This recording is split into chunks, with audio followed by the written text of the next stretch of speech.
लोकतंत्र की हत्या नहीं होने देंगे, लोकतंत्र की हत्या नहीं होने देंगे, नहीं होने देंगे। हजार जुल्म की टक्कर में जो हमारी बेटी, हमारे किसानों की बेटी और हमारे समाज की बेटी, उसको अपना खेल छोड़ना पड़ रहा है। किस लिए खेल छोड़ना पड़ रहा है? क्योंकि ये तानाशाह सरकार जो है, ये सरकार हम बच्चियों को भी सेफ नहीं रख पा रही है। और साथ में जो नागरिकों ने, जिन बच्चों ने संसद के अंदर एक आर्टिफिशियल बम फेंका, वो किस लिए फेंका? क्योंकि बेरोजगारी इतनी बढ़ चुकी है, मेरे देश का युवा बाहर जा रहा है। और ऐसे में हमारे हरियाणा के सीएम कहते हैं कि इन्हें इजराइल भेज दिया है। ऐसी वो एक अखबार में न्यूज एक एडवर्टाइजमेंट निकालते हैं कि बच्चों को बाहर भेजिए। क्या हरियाणा में, मैं उनसे पूछना चाहती हूँ, क्या हरियाणा में कोई बेरोजगारी के लिए उनके पास कोई साधन नहीं है? क्या वो कोई ऐसी तरीके नहीं अपना सकते? कांग्रेस की सरकार में आज तक ऐसा नहीं हुआ कि कोई बेरोजगार धक्के खाता हो, किंतु आज आप देख रहे हैं कि बेरोजगारी चरम सीमा पे है। और हमारे हरियाणा के सीएम कह रहे हैं कि इनको इजराइल भेजो जहां बच्चे मर रहे हैं। आज माओ को दुख होता है। मैं एक माँ होने के नाते ये समझ सकती हूँ कि आज हमारे बच्चे बाहर जा रहे हैं, और जब वो बच्चे बाहर जाते हैं और पीछे माता पिता कोई बीमार होता है तो वो उनके मरने पर भी पहुँच नहीं पाते। ये कैसी निकम्मी सरकार है जिसने हमारे हरियाणा को बर्बाद कर दिया है। हमें अपने आप को देखना होगा, लोकतंत्र को बचाना होगा और इस सरकार को रफा दफा करना होगा। कांग्रेस पार्टी के सारे साथी और इंडिया गठबंधन के सारे साथी आज पूरे देश में जिला मुख्यालयों पर सड़क पर उतरे हैं, हजारों की संख्या में। हम भारतीय जनता पार्टी की भ्रष्ट और करप्ट सरकार को, केंद्र सरकार को सचेत करना चाहते हैं और बताना चाहते हैं कि अगर संसद में देश की जनता की आवाज़ नहीं उठाएगा, संसद पर सुरक्षा की बात की नहीं करेगा, तो वो सांसद किस लिए चुने जाते हैं। और आप ये जो भ्रष्ट जुमला सरकार है, जो मुद्दे लेकर देश में चुनी गई थी, लोगों ने वोट दिया था, उस वोट जिन मुद्दों को लेकर वोट लिया था, उन मुद्दों को सांसद नहीं उठाएंगे। तो मैं पूछना चाहता हूं इस भ्रष्ट सरकार से, तो फिर वो सांसद किस लिए चुने गए और किस लिए लोकसभा का गठन हुआ, किस लिए राज्यसभा का गठन हुआ? तो अगर मुद्दों के विरोध मुद्दा उठाने पर बर्खास्त ही करना है तो आप इस सांसद पूरी की पूरी लोकसभा और इसको बर्खास्त कर दीजिए और फैसला सड़कों पर हो जाएगा। जनता जिसको चाहेगी उसको चुनेगी और जो जनता में काम करना चाहेगा, जनता की सेवा करना चाहेगा, वो सड़कों पर आकर के गाँव में आकर।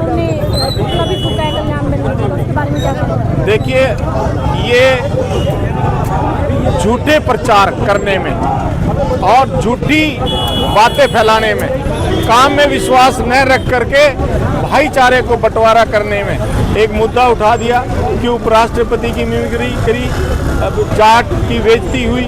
मैं भी जाट, उसके कोई मिमिक्री नहीं की गई। हमारे उपराष्ट्रपति माननीय है, सम्माननीय है, हमारे सांसद उनका मान सम्मान रखते हैं और कांग्रेस पार्टी उपराष्ट्रपति जी का इनकी पार्टी से भी ज़्यादा सम्मान करती है।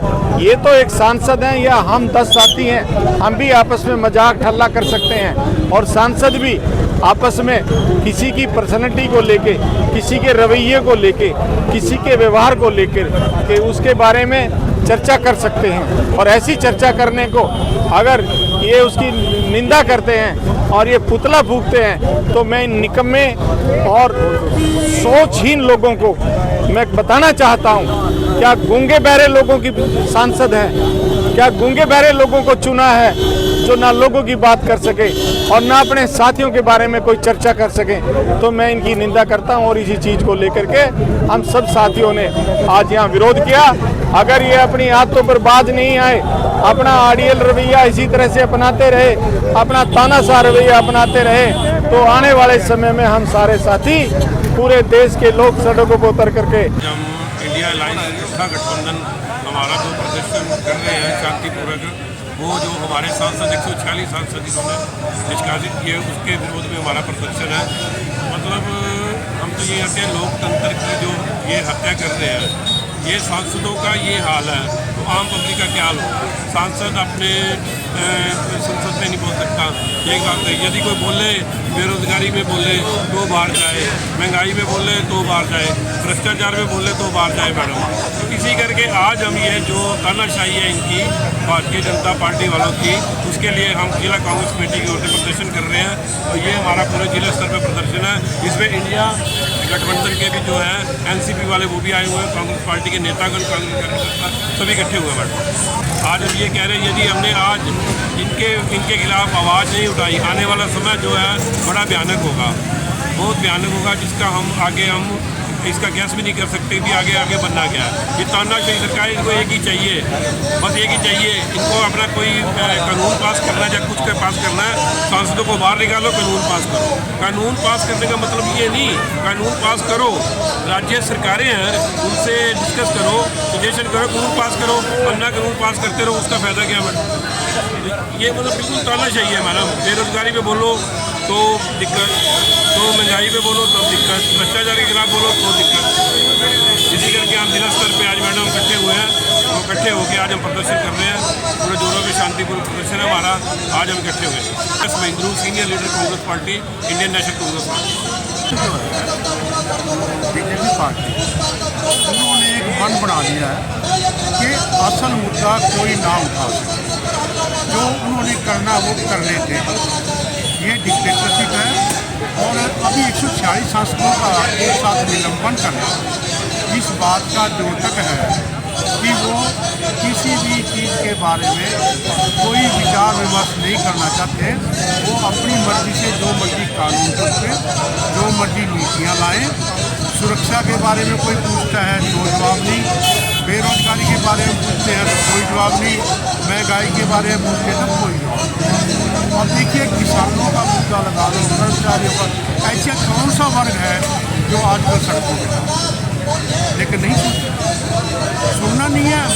मेरा आपके चैनल के माध्यम से ये अनुरोध है आप लोगों से, सभी से, कि अगर आप लोगों ने स्वतंत्र तौर पर इस देश में रहना है, अपने अधिकार सुरक्षित रखने हैं, संविधान को बचाकर रखना है, तो आप लोगों को इकट्ठा होना होगा और बीजेपी के खिलाफ वोट करके इनको देश से भगाना होगा।